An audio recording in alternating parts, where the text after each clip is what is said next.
Welcome to another episode of New Renaissance on Cameo Radio. I'm here in the studio with Danny Honeywine. Hi.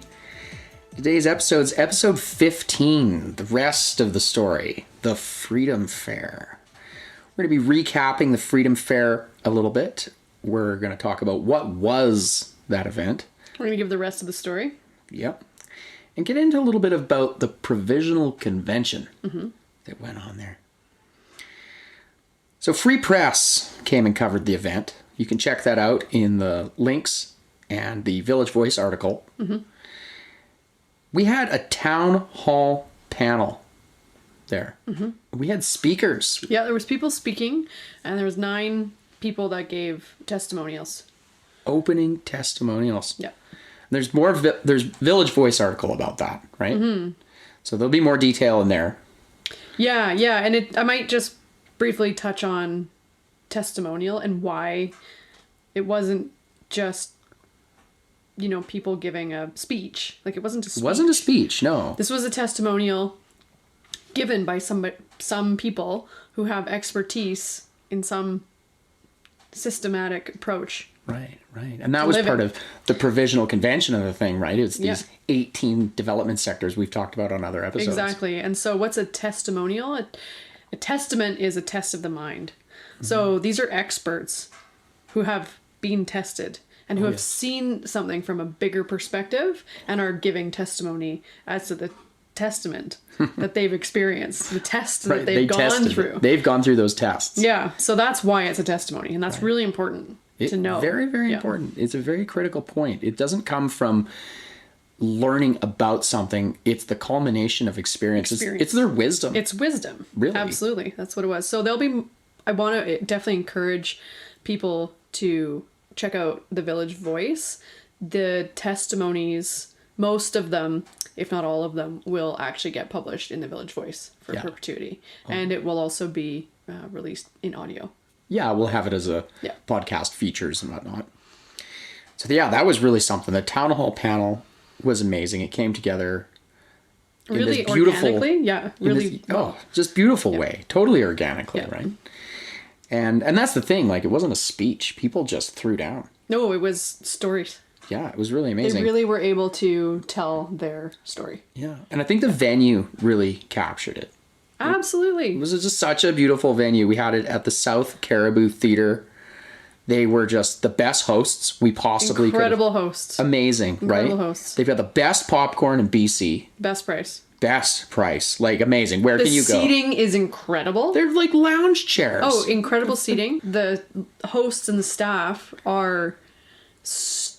You're not going to find that anywhere else. They are open 364 days a year. Yeah, they take one day off for Christmas. It's incredible. It's incredible. And I didn't even know that. The COVID thing hit and it just messed everything up. But these guys it's a great screen. They've got a new laser projector there. Family run business. Awesome people. Best price, best popcorn. Yep. They're packed all the time. It's a great little... Great. We're super... We should be very grateful that we have that establishment in our town. I bet you if you had a fuel efficient car or something, you could drive from Kamloops, watch a movie in more style and chairs, and probably pay about the same as you would for a Cineplex Odeon with better popcorn and everything. Yeah, better. I would. I mean, if I lived in Williams Lake, I'd drive down for it. And we had some great support there. We had volunteers come in, some of our friends, some of our family. People showed up. They helped us set things up, take it down. We had food. There was like a really good little gathering in the lobby. Yeah. Lots of support, lots of food. Lots of questions, lots of chit chat. It was really great. It was although it was kind of a formal event, it was a very informal atmosphere. Yeah, it was a small group. And what happens in a small group is you can generate some really great ideas when there's real people that show up. It wasn't, we weren't overwhelmed. There was maybe 24 people? Ish? Like 35-ish. Yeah. So it led to, there was a really great debrief, and there's been multiple debriefs. The after party. That have happened since then. Oh, there's been some great conversations. In some emergent groups, kind of looking at the emergent sectors that are coming up in our area, and then ultimately it's what's next is where is it leading to? And you say coming up, and I think that it's really good to clarify that too, is that they are emergent. It's not like they're not happening yet. They're coming up. They're emergent. Yeah. Right? Absolutely. People are starting to realize that these are already things. Right? It's great. And that's, like you said, these expert testimonies, these well, and it's interesting testaments. too, because what happened, what did it lead to? We actually had some questions from the Free Press about, well, what are the goals? And it's like, well, we've specifically outlined, which unfortunately the Free Press didn't stay to actually listen to the presentation. They said there was several. Yeah, well, there's 18. 18. Oh yeah, well, but that's the whole point, right? Is to ask what the goals are. Yeah. Is actually it patently ridiculous, because we said in the presentation that we're not doing the sustainable development goals. Yeah, these aren't we're goals. We're looking at a holistic systems approach. Sectors of development. As an alternative to having goals shoved down your throat and we as even a community. Did a podcast about it, a special introduction. Yeah. Right? So not to worry, that's why we're doing this episode. Yeah, to clarify. Yeah, we can get it, maybe hopefully clear it up. For the people that had to jam out to go look at a grass fire. Yeah, there was a fire right around the corner at the time. Yeah, which is really exciting for people. And I guess. Yeah, I mean, a grass fire takes precedent over, it's exciting for firefighters. Yeah, I really liked being a firefighter. Where are we at here? What were the challenges? Oh, man, we did the whole thing in 2 weeks. Well, we had to execute it in 2 weeks. We had 2 weeks to pull it off. Yeah. And we were trying to figure out how to advertise it, how to brand this thing. Like, how do you brand this thing? Yeah, Provisional Convention. People are like, what? The first foundation? Yeah. I mean, and the reality of it, too, is it's the first Provisional Convention to run 3 times a year plus 1 annual for 3,000 years. Like, or however, I didn't just missay that. 3,000, like, it sounds preposterous. Like, this is a generational project. Yeah, and so why were we rushing? It might have felt, why would you even try to execute something in 2 weeks? And it's like, because it is emergent. It's emergent. We were pressed. We were pressed, and part of the reason is because, like, so the rise and the fall and the chaos of the whole introduction to 2022 being this convoy movement, right? And then, the COVID. And just the total chaos of basically where we're at in society. We had all of the convoy stuff coming up about Ottawa, and we have all the Ukraine stuff popping up of this global chaos. And so at some point, it's like we have to turn to each other and say, like, okay, but like, what about our local collective? Right. Like what about us? I just, the thing that really stands out in my mind, the nurses. Last year's heroes, this year's unemployed. People are like, what is going on? So they're having these convoys, and that's all over. That's now. all. Oh, it's just the honks are still finding things to honk about. Right, that honking still going on. But we knew when we first arrived at the Big Skis, we did some lives from there. It was a really great time. Awesome community event, street hockey and all the rest.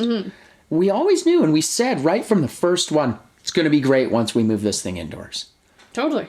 We always knew that we were going in this direction. Yeah, but meanwhile, there was misunderstandings. There was like conflict, unresolved conflict. Keep trying to resolve the conflict, and it just keeps coming up, and nobody wants to actually resolve it, unfortunately. Oh yeah, and all eyes are over on Ukraine, and what about the old town, like you're saying, right? And we've never done this before. Was getting asked about about agendas, like, what's your agenda? And we're like, well, it's these development systems, like it's this community thing. It's a very localized thing. Like it's not some mystery. Like it's for the communities. Right, but like you said, this is something that we've never done before. No. Right, we had a very short window to pull it off, and to try to explain to people that this is emergent in culture and in society already, but nobody can really grab it yet. Well, and also it doesn't happen within the lifespan of an individual, so there's nobody that we could go to be like, hey, how did you do this in the past? Like there's no it's like this large recurrence, right? Spiritual or whatever we want to call it, this recurrence that happens, and there's nobody to turn to. All you can do is turn to your history books and the wise counsel of the elders that not maybe the have old- stories. Yeah, it's not the old Renaissance. It's No, the no. new Renaissance. And so we actually had somebody tell us that what we were doing is feudalism. Oh, That we were like creating a feudalist society. I'm like, no. It was like, well, it's a foundation. Like, it's a community foundation to bridge the gaps in development systems. Like, Okay, and I don't understand how that's feudalism, but I'm still confused. Let me just try to qualify that observation as well. I have a coat of arms. Right. Right. So because I have a coat of arms, that looks like feudalism. Right. Look at who has a coat of arms these days? I mean, lots of people do. Well, There's you can they go on don't the claim internet it. and there's lots of talk. There's like thousands and thousands of articles about it. Oh, yeah. I mean, it's just not. People don't walk around with like coats of arms on their t-shirts. Typically That's not. absurd. It's absurd. It's absurd. Yeah. But like people do it. I went on the internet and I was like, there's just thousands and thousands of articles. Well, the BC Ambulance Service has a coat of arms. Right, and all of the government buildings All the have government- coats of arms. And, Right. Yeah, so it's not.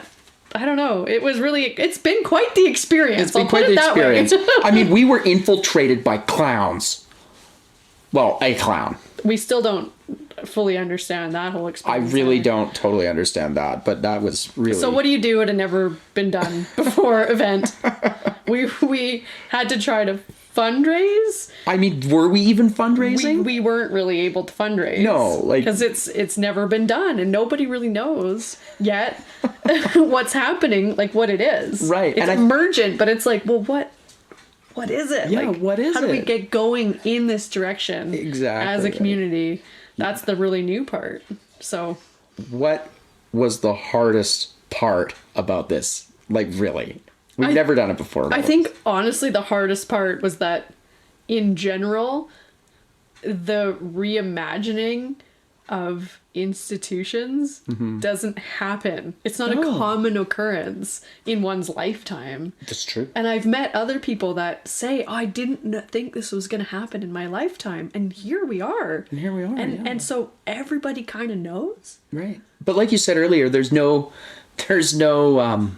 playbook for this. We can't just go to somebody and be like, so like, how did you reform society into what it was always meant to be? In like 15 whatever. Yeah, like, can we get a TED Talk on that? Yeah. No, we get a Cameo Radio on that. Yeah, like we have history books and Yeah, all of that stuff. we can try to figure it Yeah. out.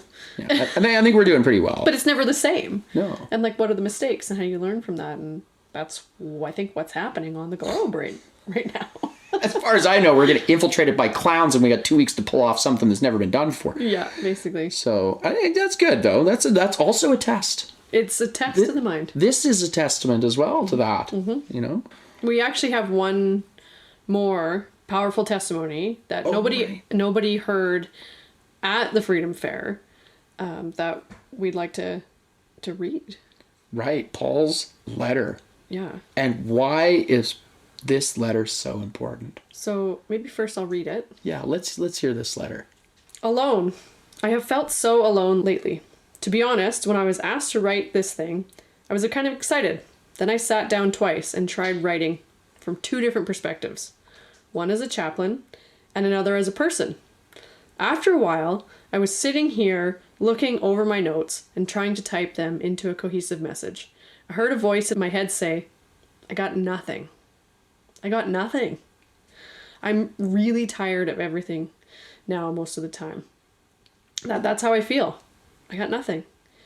And I'm someone who could give you a 20-minute talk on why blue is the best color, even though it's actually orange. I like to talk, but I got nothing. I was once a person who lived a life of such zeal and flavor that I would have argued that the events that have transpired the last couple of years would have never come to be. I had so much faith. Faith in the church, faith in the system, faith in humanity. Well, now I got nothing. And neither do most of you. Not anymore, anyway. I sometimes wonder what everyone lost during these last 2 years of house arrest without trial.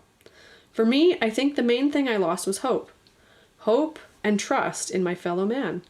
I honestly believed the government appointed by votes had my best interest in mind. But then again, who is the government? Or, more to the point, who am I? A question. All answers are given after a question. Questions exist so answers can be given. If no one questions anything, nothing will be answered. So I have a question I want you all to consider. Who am I? This question is a small and simple one, and yet it opens the floodgates to a whole tidal wave of answers. Am I the person reading this letter? Am I someone you know? Am I someone who serves you?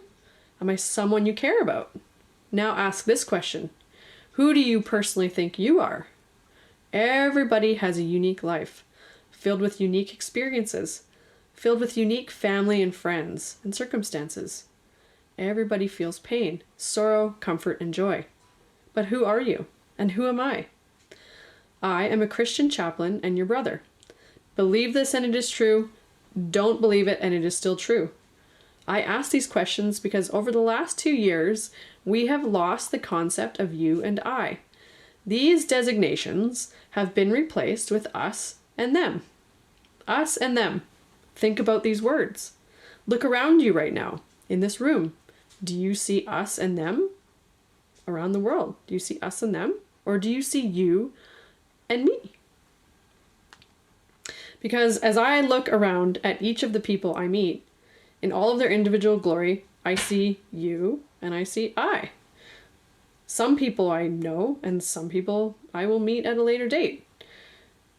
Many of us had our render unto Caesar moments throughout the last 2 years. We believed in the beginning everyone would have our best interests in mind. However, we soon became disillusioned with this concept when people started dictating how our private lives and religious services would be conducted. It is important to state that my personal beliefs and that of my ethos have become different. In this, I stand alone. You heard me correctly. I stand alone. Me, a man inside a religious community based on people standing together, found himself alone. I watched over the last 2 years as people were pitted against one another.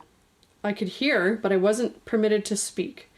But as the old God was replaced with the new God, science, I listened as people changed from saying, trust in the Lord, to follow the science in my own community.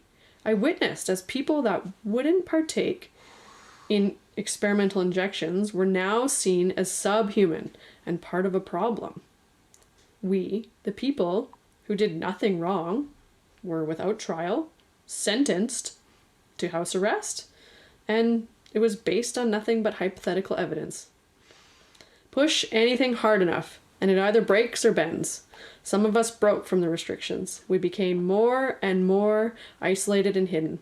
But there were some of us who decided to bend. Just another little sacrifice here or there.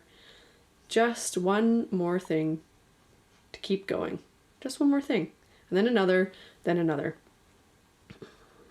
The great neon box that spoke to me was known as Global. It told me of such fantastic terrors. Even I, a man of great faith, began to listen as the new priest told me about the sacrifices I could make to keep myself and everyone safe. As a Christian chaplain, I understood and saw the merit in sacrifice. I understood what was being asked of me.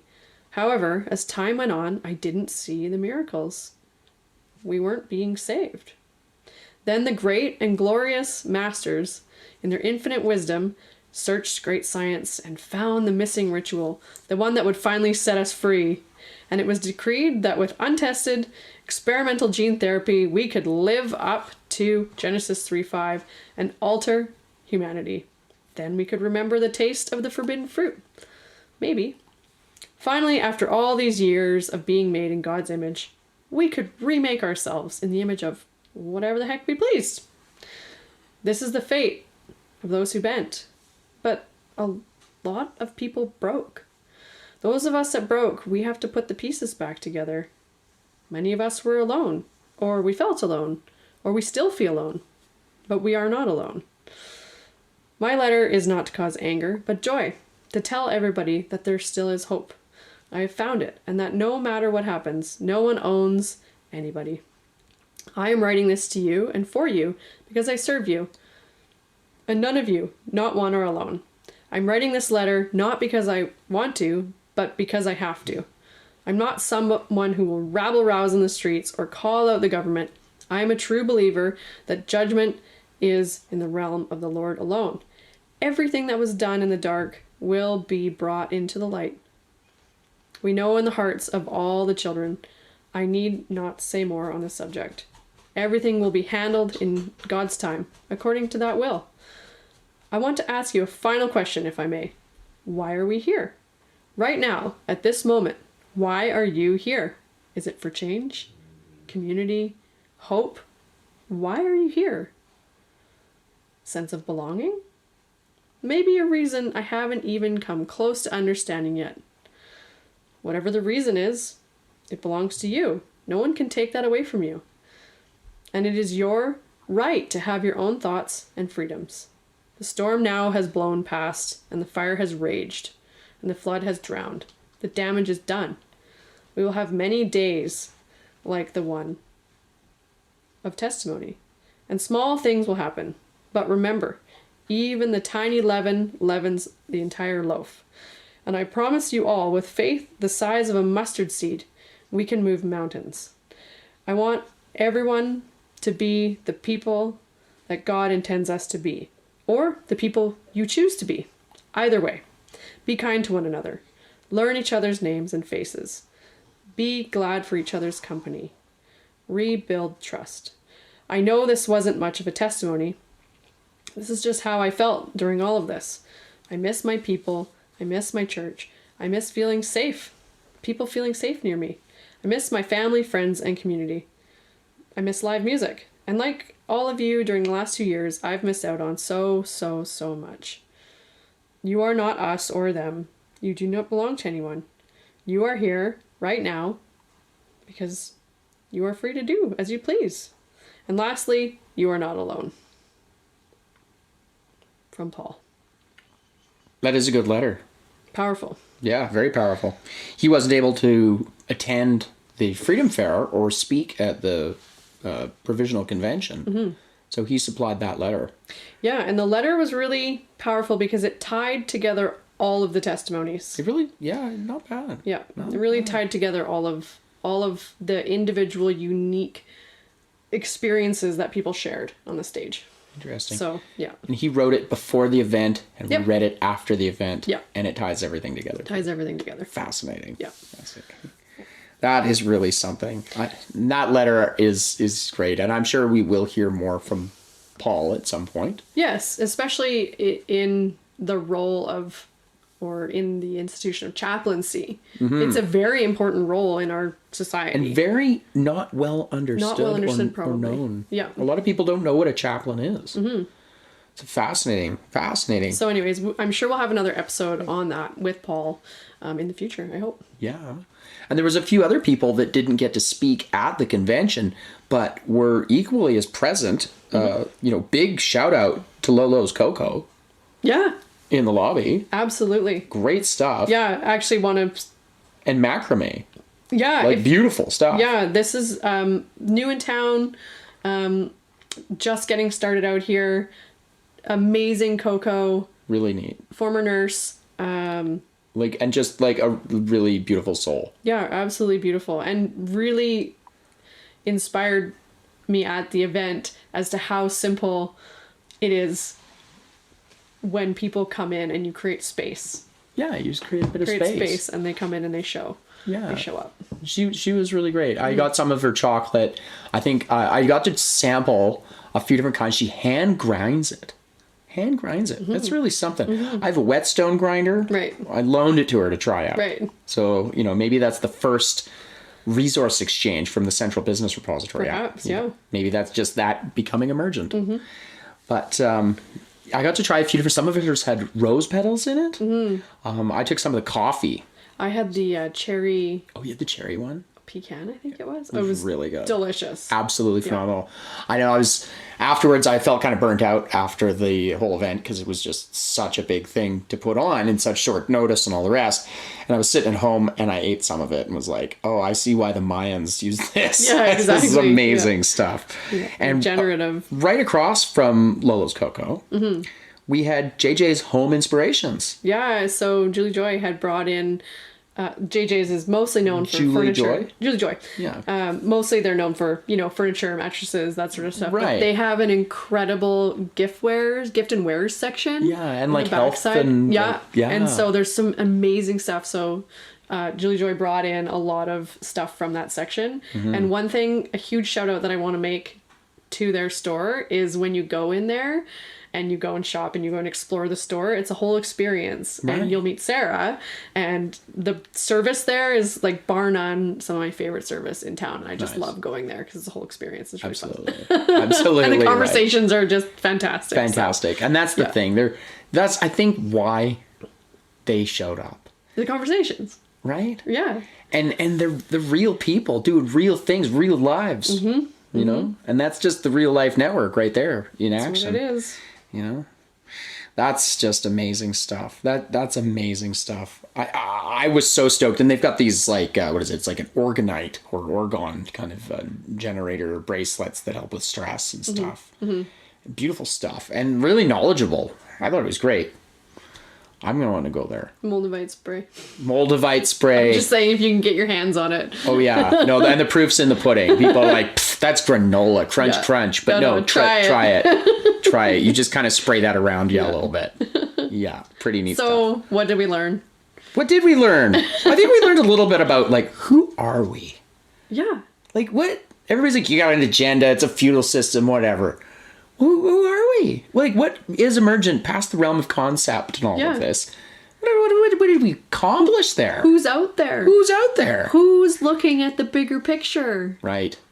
And there's more. Right? Yeah, we've got ourselves a very nice collective of people. Yeah, and who are the champions of people? Like, who are the people's champions who are looking now from this different perspective and actively calling for more holistic systems for people? Right. Not just like speaking it as ideas or whatever, but calling for it actively now in our community. Yes. Because it needs to happen. Yeah, and Paul's letter I think really spoke to that as well. Exactly. Yeah. Yeah, absolutely. Be who you're meant to be. Be who you choose to be. Yeah, exactly. Right. And people are starting to get that. And they're looking at the holistic systems. They're looking at the bigger picture. And from that unique perspective, as it gains experience and wisdom, that's when it becomes emergent as to what we need in our systems. Right. It emerges. How do we it just become shows more up. holistic? Yeah. Yeah. And so we kind of prepared for the whole gamut. We didn't know what was going to happen. No. So we arranged everything from showcasing the metaverse. We had virtual reality there in case somebody wanted to try the metaverse. Beware the metaverse. Beware the metaverse. And did anybody use it? I think one person did. Oh, Yeah. cool. That's fun. So somebody did get to try it. Yeah. I think we had Space Pirate Trainer on there. That's a fun game. Whatever that is. It's just totally metaversical. We had the upgrades corner where we looked at, there was featured 4 books, which we can also feature in the article. Awesome stuff. So we had Reinventing Organizations by... That's Teal Systems. Yeah, that's by Frederick Laloux. Amazing work. Just total mindset shift on how we approach work and collaboration, like on an individual level in what we're doing in our lives, which is typically work. We spend a lot of time working. The other book we featured was Michael Tellinger's Ubuntu Method. Fantastic the Blueprint for Human Prosperity. Blueprint for Human Prosperity. Yeah, upgrades. Yeah, we also featured the work of Maria Montessori. Oh, Montessori, 100 years old, absolutely the way to go. Tested. This is a model that's tested. Education system. And blows the Prussian model out of the water, which is the model that we somehow are still using in 30 school. kids in rows in a classroom. Doesn't work. No, it doesn't work. Hasn't worked for a long time. No. And then what was the other thing in the upgrades corner?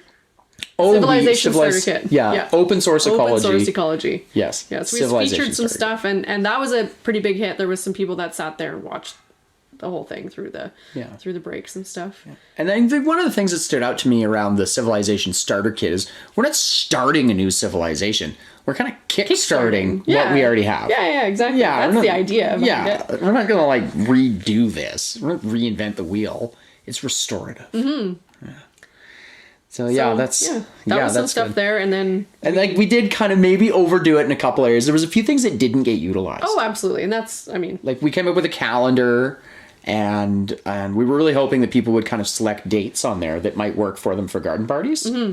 And garden parties have come up a Well, lot. no, for the summer event. Oh, and the summer event, Yeah, right? I mean, and some of the stuff, honestly, like we didn't even have a handle on it enough for anyone else to have a handle on it. So like whatever. That's a really good example. You thought it was for garden parties. Yeah, it wasn't even for that. It's like, a calendar for people to put things on, and just. So when you're in this early creative phases of a thing, you're throwing spaghetti at a wall and seeing what sticks. Does it stick? Is it cooked? We had some noodles on the floor after, but luckily we had lots of help cleaning up. It actually the event was taken down and cleaned up. The entire thing took like an hour to set up, 10 minutes to take down. 10 minutes to take down. Yeah, no, it was really, really good. It was really good. Yeah. And yeah, some of the spaghetti stuck to the wall. Some of it was still crunchy on the floor. Yeah. But none of it was overdone.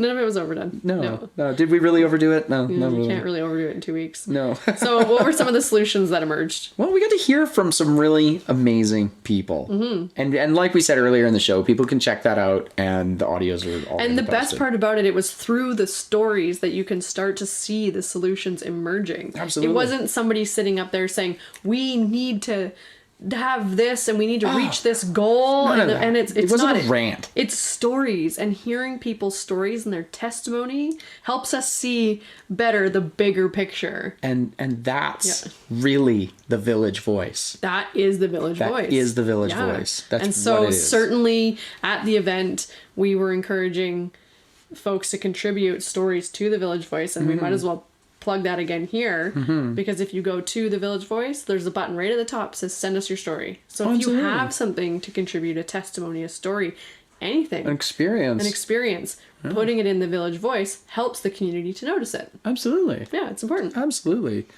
And it's one of the things that people talk to us about quite a bit are the emergence of parallel systems, or the concepts of parallel systems. This need for parallel systems. Right. I've had like 5 different people bring up this concept, and it's not like, oh, did you hear that on Joe Rogan's podcast? Like, no, it's just they're like parallel systems. There's not a lot of people that talk about parallel systems. No, but parallel systems are naturally emergent anytime they're basically as a catalyst in society, and typically it's an oppressive catalyst, right?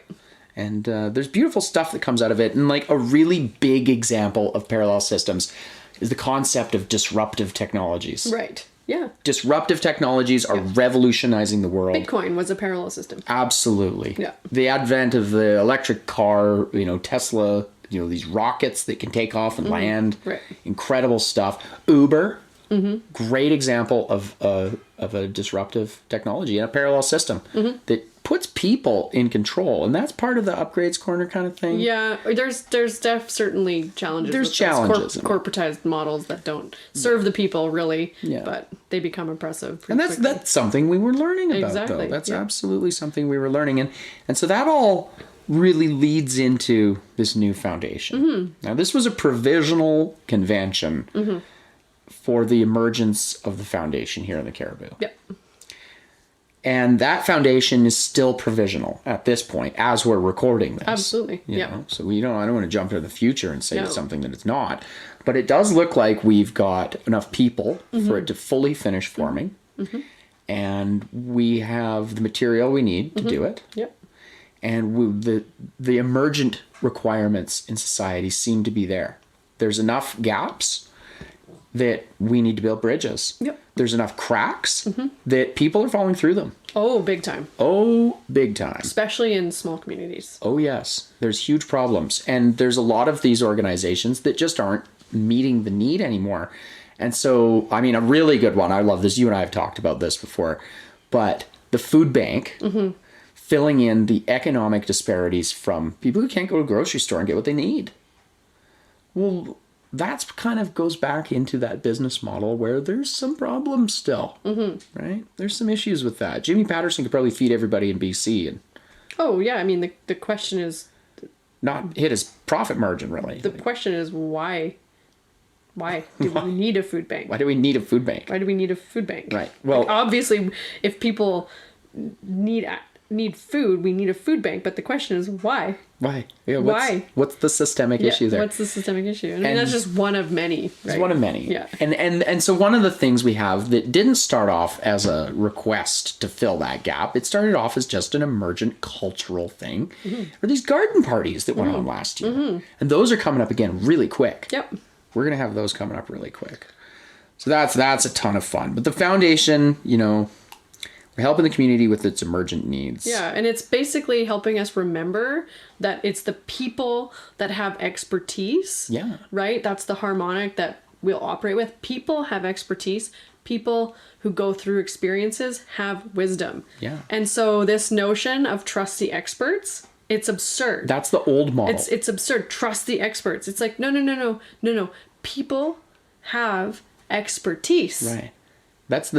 So we're getting into the teal model. Yeah. And so if somebody has something to say, and especially if somebody has something to say that's difficult, it probably matters, and it probably matters really a lot. Oh, yes. But if something's being said from this level of trust the experts, I mean, it's probably not emergent. It's probably not. And are people thinking for themselves? Are they even thinking? Even in Paul's letter, he was talking about it. Mm-hmm. The new God. Yeah. Science. Yeah. And it's just based on conjecture. Yeah, we'll be introducing a really incredible series called Tesla Man of Light, and when that's some amazing stuff. Introduce and that's completed, that will reorient people's understanding of the divergence of science in terms of it becoming a religion, and they will understand how and why and where that happened. I'm so excited for that to come online. Like you said, I've just got to say it again: Tesla Man of Light, because that's something that has been in the works now. Yeah, that's years. Over almost 2 decades. International project that you've been fortunate enough to work on. I know the fellow that's putting it together as well. Yeah, great conversations. Oh, absolutely! It's gonna be shattering, earth shattering. Just an amazing stuff. And so I mean that actually ties in well to this notion of survival of the fittest. Every man for himself. What a bunch of smoke!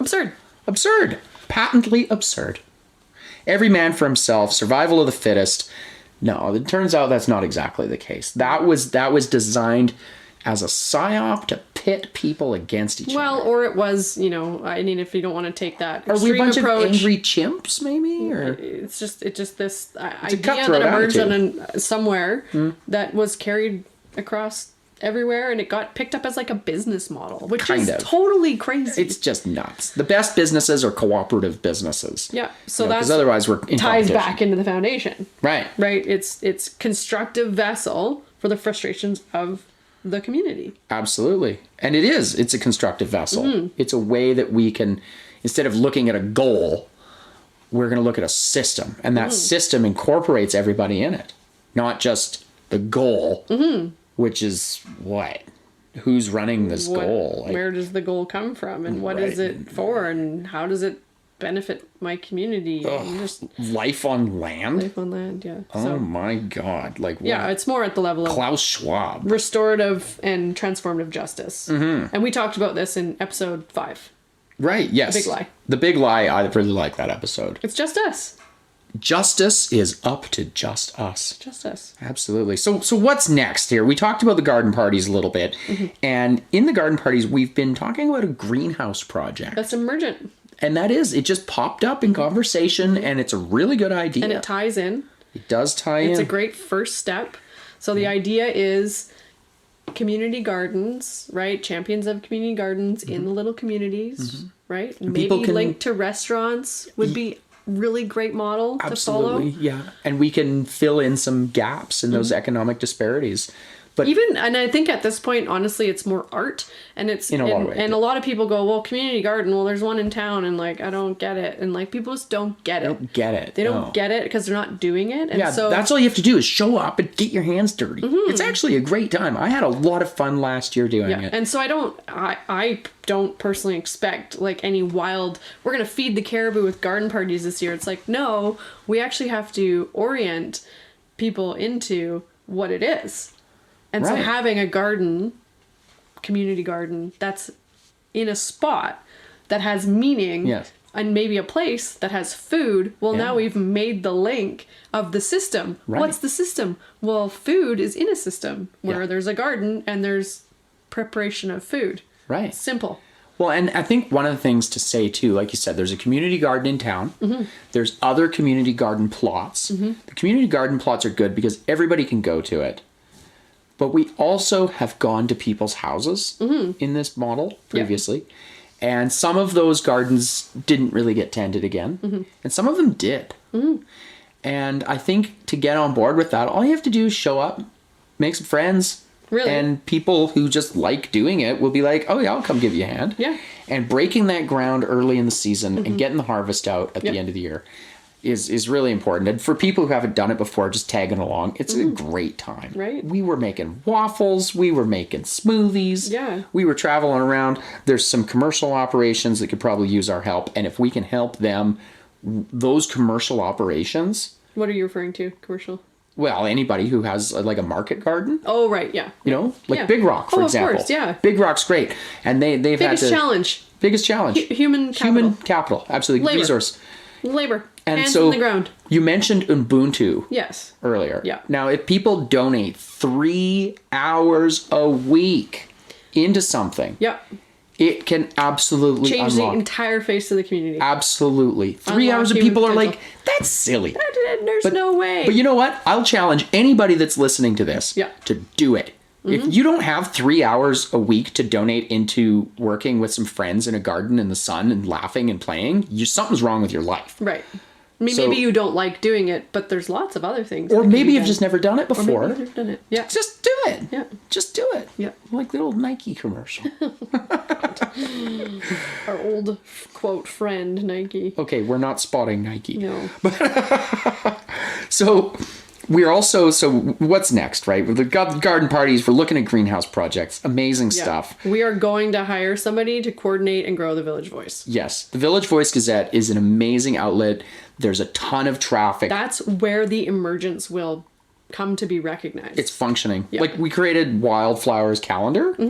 This just doesn't seem to be functioning. I think it needs, again, something's off. Something's off there. Something's off. There's other calendars that are kind of popped up, but calendars none of them are really funny. Yeah, I mean, do people even use calendars? Yeah, I mean, people do, but then there's just too much competing noise. Maybe there's too much noise for it, and there's Facebook, and it's just it hasn't. Anyways, it's there, it's open. Anybody can use it. I just don't know that it's ready. Yeah, it just might not quite be ready. People, that's what it is. The calendar works There's well. actually is a calendar going on some new calendar, and I approached the person about collaborating on a calendar because they're already doing it. So like, let's bring the energy together and like make it bigger. And they were like, I would not want to cooperate. Or they don't want to cooperate. They were like, good luck helping build the community, but I'm not going to help you. And it's like, it was a very interesting experience. So. Oh, it was I remember that conversation. It was very strange.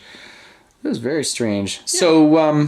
So yeah, definitely looking at bringing somebody in to work with the Village Voice. And I think that it's worth saying, if you go to thereallifenetwork.com, check it out in there. There are career options. We've got currently it'll be launched probably by the time we release this. But we've got a whole spot in there of emergent positions. And as positions emerge, there you go. They're listed. Check it out if you want to be involved. Yep. It's a really great opportunity. And so one of the other things we're doing in that is we're raising capital, right? And we're raising capital, like we mentioned earlier, this civilization starter kit. We're not rebuilding society. Like, God, we're not coming out of Mad Max. We're preventing it. No, it's a central business repository. Which sounds central like repository of resources. Okay, and here's something for you guys. If you were listening to this and you say, did you just say a central business Okay, if you have a better name for it, let me know. It's like called sharing. It's called sharing. Yeah, it's a library. You go down there if you need something, you can check it out. It's a physical resource, right? And that's great. Like we need that. Yeah. So, and if you haven't ever heard of opensourceecology.org, check that out. Check it out. We'll help it make so much more sense. So much more sense. Yeah. And like you said, there's the upgrades corner. Yeah. So there's also going to be a link to that in the Village Voice article, so you can check that out. That's on the Real Life Network's YouTube channel. That's fun. So what else next? Well, let's tell people about the autonomous magnetic motor. I'm really excited. I mean, you just did. So okay, geez, don't black bag me. But it runs on magnets, and it's pretty fancy. Now, this is technology that has been done before, but it keeps just disappearing. People try to they try to monetize it. Right. They try to sell it. I heard of a really good one. It was going to go to Greyhound buses. Right. Right. And it just would have revolutionized everything, because then we don't need diesel. We don't need gasoline. We don't need transmission lines. We could put one in every house. We could put one, at the power transfer station and power the town. Mm-hmm. What would life be like if all of a sudden you didn't have a hydro bill? What would that do? We're working on one. Well, even now, the idea of the fact that we have hydro bills is absurd. It really is absurd. Because I mean, what we're happened already making the power, and it's already built. And I don't want to redo the whole episode of what happened to the Yellow Pages, Yeah. but it's in there if you want to listen to what happened to the Yellow Pages. That's another good cameo radio episode. I think really big priority for the foundation is to establish partnerships. Yes, partnerships for activity and partnerships for funding. Yes, yeah, and that's what we're doing. Is really we're bolstering development sectors, sectors of development, and helping existing organizations and umbrella organizations identify those. Yes.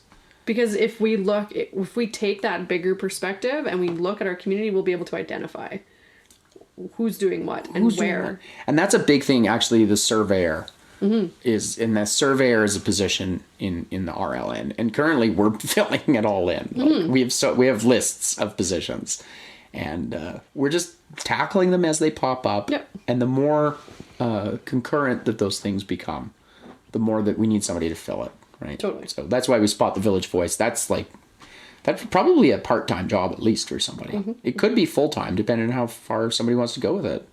So it's really, really great stuff. Lastly, we have to rebuild trust. Oh, and have some fun. So what's the thing about trust? It's the easiest thing to lose and the hardest thing to regain. Oh, yes. You build trust over time, and it can be lost in the blink of an eye.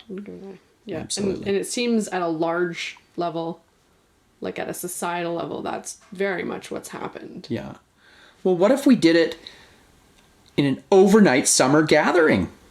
That was one thing that came out of the event. It was really powerful. It was, what was it, 3 hours with a break? About 3 hours with a break. And it was a lot. And there could have been more. Oh, there could have been more. After, to have breakout groups would have been really ideal. Yeah. But you need you need overnight, and you need a whole nother day to do that. We pretty much need it to be a larger event. And like, I got up there on stage and had to introduce the foundation, and it's like, I just want to be quick. I'm like, I don't want to go into too much detail, because it turns into like some kind of, like you said, multiple day. You got to break it down. It's 18 sectors of development. It spans so many aspects that it's difficult to describe it in any detail without getting too complicated. It's very interesting. But an overnight event, right? Looking at further development, 18 sectors of it. An event, some live music. But keep it good time. I think what we learned is keep it really simple. Keep it simple. An overnight camping trip would be super simple. Doesn't have to be overdone over anything. No. Mostly it's done over a campfire. Exactly. With some marshmallows. Couple facilitated, activities. Absolutely. And boom. And there would be a lot accomplished. Yeah. And for people who want to try something different, we're taking, what is it? The strips of beef and put them on the barbecue skewer and cook them like a hot dog. Instead of hot dogs. It's really good. Try that. That's some amazing stuff. Upgrades. And I mean, there'll probably be hot dogs there too. But so what else? Free press.